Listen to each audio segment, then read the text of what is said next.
بسم اللہ الرحمن الرحیم۔ السلام علیکم ورحمۃ اللہ وبرکاتہ۔ ہمارا آج کا واقعہ ہے حضرت موسیٰ علیہ السلام اور ایک گناہ گار کی توبہ۔ بنی اسرائیل کے زمانے میں ایک مرتبہ قحط پڑ گیا۔ مدت ہو چلی تھی بارش کا منہ دیکھے ہوئے۔ آخر کار تھک ہار کر قوم بنی اسرائیل نے حضرت موسیٰ علیہ السلام کے پاس جانے کا فیصلہ کیا اور عرض کرنے لگے، یا موسیٰ علیہ السلام، اللہ تعالیٰ سے دعا فرمائیے کہ ہم پر بارش نازل ہو۔ حضرت موسیٰ علیہ السلام اپنی قوم کو ساتھ لے کر بستی سے باہر آ گئے۔ دوستو، یہ لوگ 70,000 یا اس سے زائد کچھ آدمی تھے۔ موسیٰ علیہ السلام نے بڑی عاجزی اور انکساری سے دعا کرنا شروع کر دی، اے میرے پروردگار، ہمیں بارش سے نواز، ہمارے اوپر رحمتوں کی بارش کر۔ چھوٹے چھوٹے معصوم بچے، بیمار، بے زبان جانور، سبھی تیری رحمت کے امیدوار ہیں۔ تو ان پر ترس کھاتے ہوئے ہمیں اپنی دامن رحمت میں جگہ دے۔ دوستو، دعاؤں کا سلسلہ بار بار جاری رہا، لیکن دور دور تک بادلوں کی کوئی نشان تک نہ دکھائی دیا۔ سورج کی تپش میں مزید تیزی آئی۔ حضرت موسیٰ علیہ السلام بڑے حیران ہوئے، رب تعالیٰ سے دعا کی اور بارش نہ ہونے کی وجہ پوچھی تو وہی نازل ہوئی، اے موسیٰ، تمہارے درمیان ایک ایسا شخص موجود ہے جو 40 سال سے میری نافرمانی کر رہا ہے اور گناہوں پر میسر ہے۔ اے موسیٰ، آپ لوگوں میں اعلان کر دیں کہ وہ آدمی نکل جائے، کیونکہ اس آدمی کی وجہ سے بارش رکی ہوئی ہے۔ جب تک وہ باہر نہیں نکلتا بارش نہیں ہوگی۔ حضرت موسیٰ علیہ السلام عرض گزار ہوئے، یا رب العزت، میں کمزور سا بندہ، میری آواز بھی ضعیف ہے۔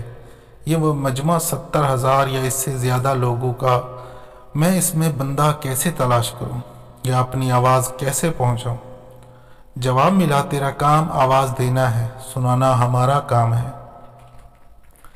حضرت موسیٰ علیہ السلام اپنی قوم سے مخاطب ہوئے اور کہنے لگے، اے رب کے گناہ گار اور نافرمان بندے، جو گزشتہ 40 سال سے اپنے رب کو ناراض کر رہا ہے، اس کو دعوت مبارزات دے رہا ہوں، اس مجمع میں سے باہر آ جا، تیرے ہی کالے کرتوتوں کی وجہ سے ہم بارش سے محروم ہو رہے ہیں۔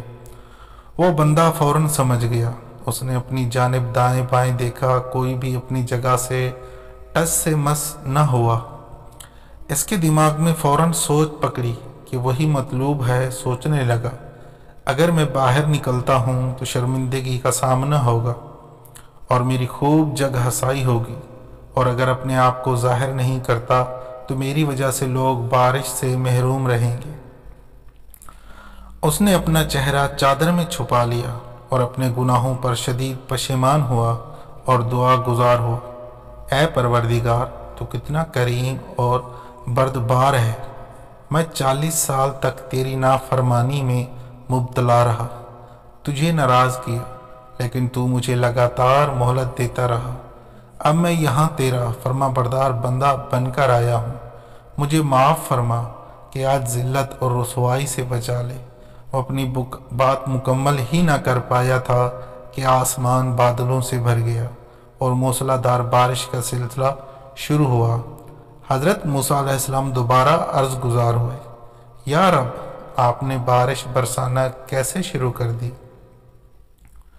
وہ بندہ تو ابھی تک باہر ہی نہیں آیا۔ اللہ تعالیٰ نے فرمایا، اے موسیٰ علیہ السلام، جس کی بدولت میں نے بارش روک رکھی تھی، اسی کی بدولت اب بارش برسا رہا ہوں، اس لیے کہ اس نے توبہ کر لی۔ حضرت موسیٰ علیہ السلام عرض گزار ہوئے، یا اللہ، اس آدمی سے مجھے بھی ملا تھا کہ میں اس کو دیکھ لوں۔ اللہ تعالیٰ نے فرمایا، اے موسیٰ، اسلام میں نے اس کو اس وقت رسوا اور خوار نہیں کیا جب وہ میری نافرمانی کرتا رہا، اور اب جو وہ میرا مطیع اور فرما بردار بن چکا ہے تو میں اسے کیسے شرمندہ اور رسوا کروں؟ دوستو، ہمارا رب کتنا مہربان ہے جو ہمیں 70 ماؤں سے زیادہ پیار کرتا ہے۔ امید ہے ہمارا آج کا واقعہ ضرور پسند آیا ہوگا۔ ویڈیو کو لائک اور شیئر ضرور کریں اور اپنی قیمتی آراء سے بھی ہمیں ضرور آگاہ کریں۔